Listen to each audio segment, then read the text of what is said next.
శాసనసభని, సభలో ఉన్న గాంధీ మహాత్ముడిని, సభలో ఉన్న గాంధీ తాత ఫోటో ముందు ప్రశ్నించడానికి ధైర్యం లేని వ్యక్తి ఈరోజు పులివెందుల ఎమ్మెల్యే జగన్మోహన్ రెడ్డి.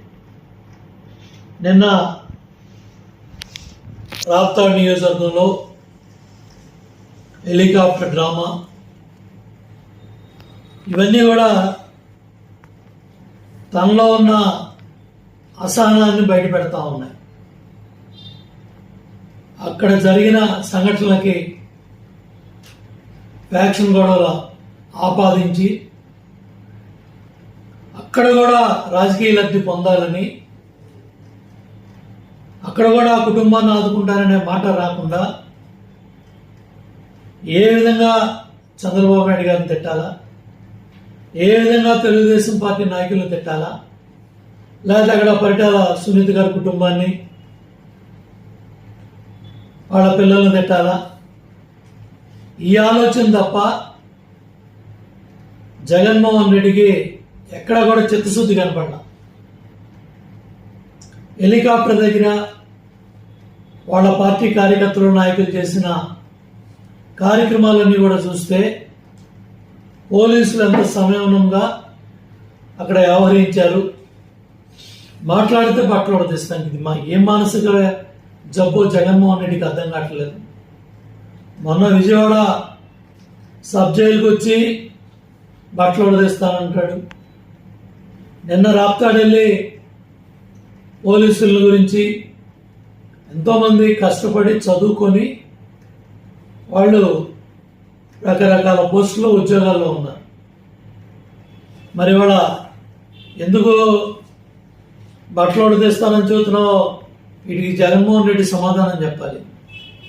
నీ మీద దగ్గర దగ్గర నువ్వు ఇచ్చిన అప్డేట్లోనే 29 కేసులు ఇవాళ రకరకాల కోర్టుల్లో, సిబిఐ, ఈడీ, ఎన్ఐఏ, అట్లాగే వివేకానంద రెడ్డి హత్య కేసు దాకా చాలా కేసులు నడుస్తూ ఉన్నాయి. ఓ పక్క గులకరాయి కేసు ఉంది, ఓ పక్క కోడికత్తి కేసు ఉంది, ఓ పక్క వివేకానంద రెడ్డి హత్య కేసు ఉంది, ఇంకో పక్క సిబిఐ, ఈడీ కేసులు. చట్టంలో ఉన్న లొసుగులను అడ్డం పెట్టుకొని అడ్డగోలుగా నువ్వు చేస్తా ఉన్న వ్యవహారాలన్నీ కూడా దగ్గర దగ్గర దశాబ్దం పైగా బెయిల్ మీద ఉండి ఇవాళ నువ్వు బెయిల్ నిబంధనలకు వ్యతిరేకంగా అడ్డగోలుగా, అడ్డదిడ్డంగా రాజ్యాంగ పరిరక్షకులు కావచ్చు, శాంతి భద్రతలను కాపాడే పోలీస్ యంత్రాంగం మీద నువ్వు మాట్లాడుతూ ఉన్న అనాగరిక భాష, నీ మానసిక ఒత్తిడి కావచ్చు, లేదా నీ అసహనం కావచ్చు, నీ మాటలో అవన్నీ బయట పెడతా ఉన్నాయి. ఇవాళ చాలా స్పష్టంగా గత 5 సంవత్సరాల పరిపాలనలో రంగనాయకమ్మ గారి సోషల్ మీడియా పోస్ట్ మీద నువ్వు చేసిన అరాచకం ఇవాళ ఇంతవరకు నీలో పరివర్తన రాలా, నీ ప్రవర్తనలో మార్పు రాలా. 41A నోటీస్ అంటే ఏంటి? లేకపోతే రాజ్యాంగంలో సెక్షన్లో క్రిమినల్ కేసులు, క్లాజులు ఇవన్నీ కూడా రాష్ట్ర వ్యాప్తంగా చర్చకొచ్చాయంటే కారణం 5 సంవత్సరాల నీ దుర్మార్గ పరిపాలన. పల్నాడులో ఆ రోజు తెలుగుదేశం పార్టీ కార్యకర్తల్ని, నాయకుల్ని గ్రామ బహిష్కరణ చేసి ఎన్నో ఇబ్బందులు పెడితే వాళ్ళను పరామర్శించడానికి ప్రతిపక్ష నాయకుడిగా చంద్రబాబు నాయుడు గారు ఇంటి దగ్గర నుంచి వస్తూ ఉంటే గేట్లకు తాళ్లు కట్టించాం. కోట్లాది రూపాయల నిర్మాణం జరిగిన ప్రజావేదిక విధ్వంసంతో నీ పరిపాలన ప్రారంభమై నువ్వు చేసిన విధ్వంస పరిపాలనకి నీకు రాష్ట్ర ప్రజలు 11 సీట్లు కట్టడి చేస్తే దానికి నీకు ప్రవర్తనలో మార్పు రాకుండా, నీ ఆలోచన విధానంలో మార్పు రాకుండా గత 5 సంవత్సరాలు ప్రతిపక్షంలో ఉన్నప్పుడు తెలుగుదేశం ప్రభుత్వం 14-19 అధికారంలో ఉన్నప్పుడు నువ్వు ప్రతిపక్షంలో ఉన్నప్పుడు నువ్వు మాట్లాడావు, సోదరులోకి విసిరేస్తాను, చొక్కాలు పట్టుకుంటాను, కాలర్లు పట్టుకుంటాను అని పిచ్చి ప్రలాపంలో మాట్లాడావో, ఏ భాష అయితే ఆ రోజు 5 ఏళ్ళు నువ్వు వాడావో అదే భాష ఇవాళ నీ మాజీ శాసనసభ్యులు, నీ మాజీ మంత్రులు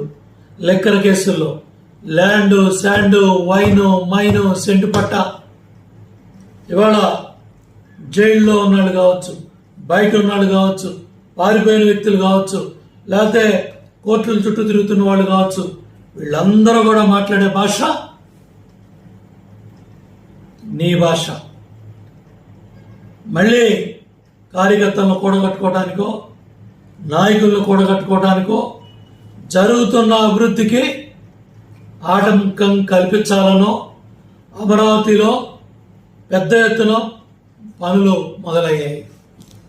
Polavaram irrigation project diaphragm wall ధ్వంసం చేసి నువ్వు చేసిన దుర్మార్గాన్ని గత 10 నెలల్లో చంద్రబాబు నాయుడు గారు అవన్నీ కూడా సరిదిద్ది డయాఫ్రమ్ వాల్ పనులు పరిగెత్తిస్తుంటే తట్టుకోలేకపోతున్నావు, ఓరలేకపోతున్నావు, ఏడలేకపోతున్నావు.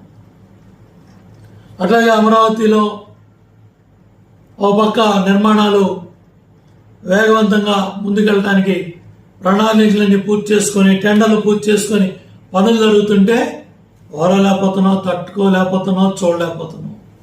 అట్లాగే రైల్వే జోన్ పేరెత్తడానికే భయపడ్డ నువ్వు వైజాగ్లో ఇవాళ రైల్వే జోన్ భవనాల నిర్మాణం జరుగుతూ ఉంటే చూసి ఓరలేకపోతున్నావు, తట్టుకోలేకపోతున్నావు.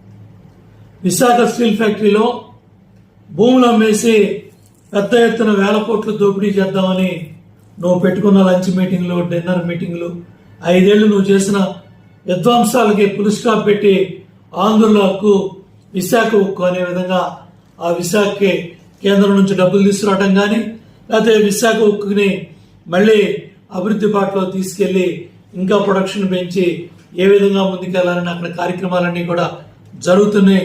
వరలేకపోతున్నావు, చూడలేకపోతున్నావు. ఇవాళ రాష్ట్ర వ్యాప్తంగా లక్షలాది మంది ఉద్యోగాల కోసం, అట్లాగే P4 విధానం ద్వారా ప్రతి పేద కుటుంబంలో కళ్ళల్లో ఆనందం చూడాలి. 20 లక్షల పేద కుటుంబాలని సమాజంలో ఎవరైతే పైకి వచ్చారో అందరూ కూడా కలిసి ప్రభుత్వం, ప్రజలు మరి ఎవరైతే వాళ్ళ ఉన్నతమైన స్థానాల్లో అటు పారిశ్రామికంగా ఉన్నత మరి విద్యా వ్యవహారాల్లో ముందున్న వ్యక్తులంతా కూడా మరి 10 కోట్లు ఇవాళ మరి గుంటూరు జిల్లాలో మరి ఒక లిఫ్ట్ ఇరిగేషన్కి మేము నిర్మాణానికి డబ్బులు ఇస్తామని అక్కడ దాతలు ముందుకు వచ్చారు. దేశవ్యాప్తంగా కూడా చర్చ జరుగుతూ ఉంది.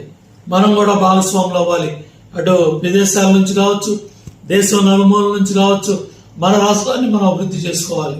ఇవాళ ఉన్న దేశ విదేశాల్లో ఉన్న ఆర్థిక మాంద్యం పరిస్థితులన్నీ కూడా దృష్టిలో పెట్టుకొని మన రాష్ట్రాన్ని ఎలా కాపాడుకొని ముందుకెళ్ళాలి, అభివృద్ధి బాటలో ముందుకెలా వెళ్ళాలి. ఇవాళ దేశంలోనే అభివృద్ధిలో 2వ రాష్ట్రంగా ఆంధ్రప్రదేశ్ని తక్కువ కాలంలో ఇవాళ వ్యవస్థను సరిదిద్ది మీరు చేసిన విధ్వంసాన్ని సరిదిద్దుతా ఇవాళ అన్ని రంగాల్లో మరి రాష్ట్రాన్ని ముందుకు తీసుకెళ్ళడానికి కూటమి ప్రభుత్వం చంద్రబాబు గారి నాయకత్వంలో అన్ని విధాలుగా కూడా ముందుకెళ్తుంటే తట్టుకోలేకపోతున్నావు, చూడలేకపోతున్నావు. అందుకనే నీలో ఈ భాష ఇవాళ ప్రజాస్వామ్యం అంటే నీకు నమ్మకం లేదు, రాజ్యాంగం అంటే గౌరవం లేదు, కోర్టులు అంటే నీకు లెక్కే లేదు. ఇవాళ దగ్గర 82 కేసులుండి మేము ప్రతి వారం కోర్టులకు వెళ్తున్నాం. 17 సంవత్సరాలు మీ తండ్రి హయాంలో పెట్టిన కేసు ఓబులాపురం 17 సంవత్సరాలు ఎమ్మెల్యే, ఎంపీ కోర్టులు కావచ్చు, రకరకాల కోర్టులు రకరకాల జిల్లాల్లో తిరుగుతున్నాం. ఈరోజు కూడా అన్ని కేసుల్లో వాయిదాలకు మేము వెళ్తున్నాం. మరియు ఇవాళ పోలీస్ యంత్రాంగాన్ని వాళ్ళు అడ్డగోలుగా మాట్లాడే నువ్వు అందరూ కూడా ఛాలెంజ్గా తీసుకొని ఈ డిశ్చార్జ్ పిటిషన్ల కదేంది, జగన్మోహన్ రెడ్డి కోర్టు మెట్లు ఎందుకు ఎక్కట్లేదు, పోలీస్ యంత్రాంగం కూడా ఒక ఛాలెంజ్గా తీసుకొని, లీగల్ వ్యవస్థలు కూడా ఒక ఛాలెంజ్గా తీసుకొని ఇవాళ బెయిల్ మీద ఉన్న వ్యక్తి చట్టాన్ని కాపాడే వ్యక్తుల్ని, చట్టాన్ని కాపాడే సంస్థల్ని అడ్డగోలుగా బట్టలోడు తీస్తాను, బట్టలోడు తీసి కొడతాము, లేకపోతే సముద్రంలో పారేస్తాము, కాళ్ళలో పట్టుకుంటాము, కాళ్ళ పట్టుకొని నిలదీయాలి.